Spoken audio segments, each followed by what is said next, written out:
Welcome to the Kent Lapp Podcast.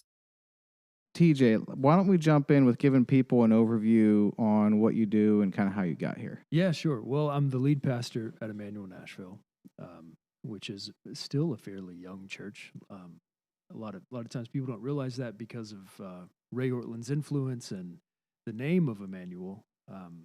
They sometimes show up and they expect to see, I think, more. But we're a church plant, and we're about 12 years old now. And so it's a lot of work. It's not like I do more than preach, and I love it. I wouldn't be. I don't think I would enjoy as much a kind of narrow lane of ministry. I like the breadth of it. So that's what I do with most of my time. And I'm a dad. I got 3 kids and one that will be here Christmas time. Yes. So three little girls and a little boy on the way. Yes. Congratulations again. Thanks, so Christmas time, huh? Yeah. So 2020? Yes. Okay. Yeah. How late would he have to be to not come in 2020? Well, he's due on December 27th. Oh, okay. So not very. Yeah. So hopefully, we're hoping to spend Christmas at home because of this weird COVID season. You know, you can only have 2 people in the hospital, so it would just be me and my wife.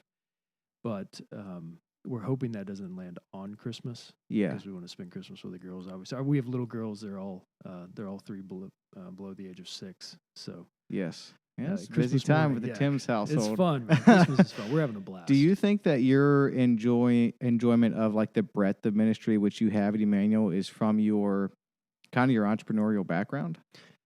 Maybe so. Or is that just how you've kind of always been? I don't know. I like building things. I was a builder before I became a pastor. Well, that's kind of not true. I was a youth pastor years ago as well. But in terms of professions, I was a builder before I became a pastor full time. And I wasn't just a builder of, things, commercial and residential buildings, but, I like the building of the company itself. I like the getting it off the ground and all that's involved in it. Yep. So a church plant, which is what Emmanuel really is. Now I didn't have to get it off the ground. That hard work was done. The heavy lifting was done by Pastor Ray Ortland, but it's still in the developing phases as an organization. I like that aspect of it. Now I also like not being the executive pastor because there's a lot of things like payroll and those kinds of things. I don't want to think about that. I'm no good. Nobody wants me thinking about that. Right. Yep. So, but I like that. I suppose there's a kind of carryover. The Lord knew what he was doing. Yeah, most certainly. How about then a brief overview from how you got here to lead pastor at Emmanuel, like where you're from and just kind of a bit of a journey to how you got here. Well, it's complicated, I suppose, like everybody's story. Mine is further complicated by the fact that my parents were divorced when I was 5 years old, I think, something like that. The point is, I was young enough, I don't remember it. And so I kind of lived in 2 different places. My mom and dad lived a few hours away from one another. And both of them remarried. 2 great homes, really. I don't have there are a lot of terrible divorce stories, and divorce is never fun. But mine is, I was loved no matter where I was. And so I had 2 Christmases. It was pretty great. There were a lot of really nice things about it. And so I lived in 2 different worlds, really. And a lot of people don't realize this about Alabama, where I'm from. But depending on where you are in Alabama, you get very different cultures. And so I grew up in Huntsville, Alabama, which till high school. And Huntsville was a wonderful place to grow up. It's one of the first cities, I think, in Alabama that had sidewalks that went everywhere. So you could get on your bike as a kid and not come home, all day long, and you never had to get on a road. You were never in any, danger like that. You just stayed on sidewalks and visited your friends, and it was a diverse place. My friends were Black and Indian and Asian, and really, yeah. Because I wouldn't think that. Yeah, I wouldn't think that like Huntsville, Alabama. I wouldn't think it'd be that diverse. Yeah, it was. I think largely because of NASA and all of the industries that surround an industry like the space industry. So engineering, things like that. My grandfather was an engineer. That's how my family ended up there. So it was, that was my world. Now, Mm-hmm. when I was, I don't know, nearing high school age, I moved to live with my dad. Not because there was anything wrong with my mom, but because, a young guy, I wanted to be around my dad more. Mm-hmm. And so I moved to Pell City, Alabama. Now, Pell City is right next to Talladega, and that's maybe the best way I can locate it. And Okay. it tells you a lot about, the culture there. It was more of a, a sort of, I would deep South Alabama Yeah. culture. A lot of beautiful things about a small town. Um, if I skipped school in high school, which I did a few times, somehow word would get back around to my dad before the end of the day. Okay. It was that kind of town. Yeah. And it was wonderful to grow up there too, but very different culture. I think that's the first place I realized that racism was like alive and well. It just wasn't on my radar until I moved there. So those two worlds, I suppose, shaped me Mm-hmm. a lot in what I want and what I expect. And from there, went to from Pell City, so went to high school there, and then went to Samford University in Birmingham, which was a wonderful experience as well. It's like a little microcosm of Nashville. Honestly, there's so many Nashville people that come to Samford in Birmingham. Little private college, great school, small classes, good education. But I didn't finish there. I finished at Southeastern Bible College in Birmingham, which is a great little Bible college. But played football at Samford. Really enjoyed my time there. Wish I could do it again. Oh, really? Yeah, not being so stupid this time around. Okay. I thought this is terrible. Like I have to show up and people they make me work out. Yeah. They make me eat 3 meals a day at this cafeteria. Looking back now, I mean, I hit the lottery. I didn't even know it. Yeah. So I wish I could go back and not be an idiot and enjoy it and Yeah. actually, do better than I give it my best shot, which Yeah. I really didn't do. Do you think in the new earth that we get a chance to like do some of that stuff again, or not necessarily? I don't know. I think we just have the luxury of not being an idiot the first time around. So, yeah, it was a great experience there though, and the best thing that I took out of Pell City, Alabama was my wife. We went to high school together. Oh, okay. And, yeah, that's where we met Jessica. Yeah, that's where Jessica and I met. And Yep.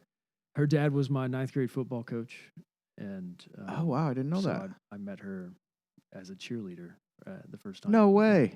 Jessica So was a cheerleader. She was, yeah. In Oh, 9th grade, wow. yeah. So but we didn't start dating until the summer before our senior year. So we were just classmates. Yep. But it's really nice to have that shared memory together. That is very cool. Mm-hmm. And then when did you know you were called to be a pastor? When did you want to be a pastor? When did that start? Yeah, great question. I didn't want to be a pastor for most of my, life. And Do you now? I do now. It's this is a testament to how God changes not only, what we do, but what we want to do. Changes the desire. I was just reading this morning at the end of First Chronicles. David, King David, the sort of iconic king of the Bible, prays for his son Solomon as he's nearing as David's nearing his death, and he prays that God would give him a whole heart. And it occurred to me as I was reading that this is something that only God can do. We can modify our behavior, but only God can actually change our desires. It changes at that level.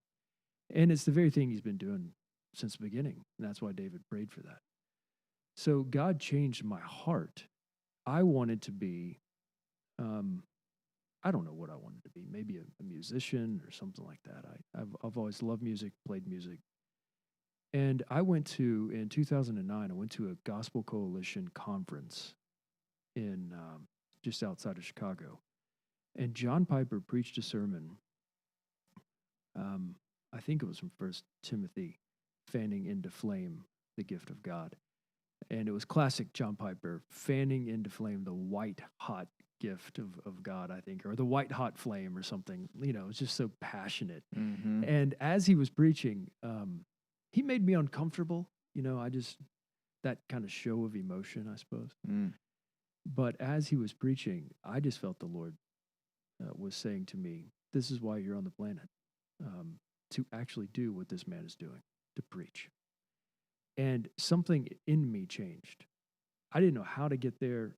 I didn't know, even what what I was signing up for, but I wanted from that moment on to preach, and it changed the trajectory of my life.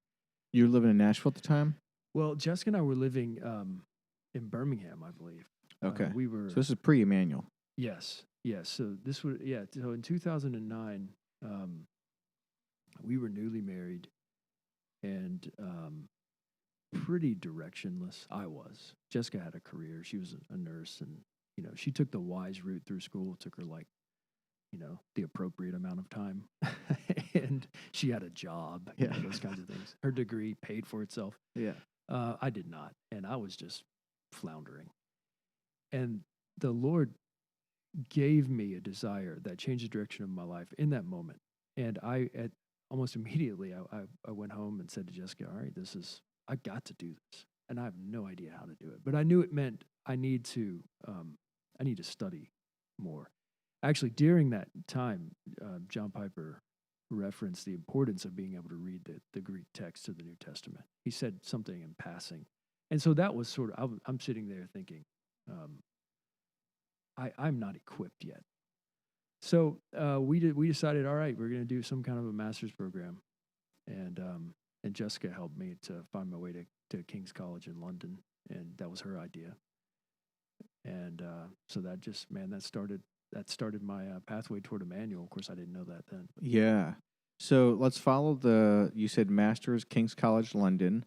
And then, because let's come back around to that when we talk about your thesis from your PhD studies. Mm-hmm. But can you kind of get us up to, well, let's connect the dots between, then you joined Masters at King's College, London. Then kind of what were the big markers between then and Emmanuel then? Yeah, well, King's College is where I finally said, I care about learning. I just, I didn't study really at all until I got into that program at King's College. And an appetite emerged from that desire to learn. So I did the program there. It went really well. But I learned and read everything I could. Mm. So, somewhere in the Mon Library, which is the big King's College library, there's kind of a worn out spot on the floor next to the works of Jonathan Edwards, because I just sat there on the library floor next to Edwards, just reading him for hours on end. And I did that with C.S. Lewis, several other people. It wasn't part of my regular reading, but the Lord gave me a desire to learn, which of course meant reading a lot and writing. And so what King's College did for me really is just whet my appetite for learning. And I thought, I got to keep going. This isn't enough. And I had a great experience there. There was a guy there called Alistair McGrath, who was a good historical theologian, and learned a lot. But it just showed me how far there is to go. There's so much to learn. Mm-hmm. And my PhD really taught me that. I know just a little bit about a very little.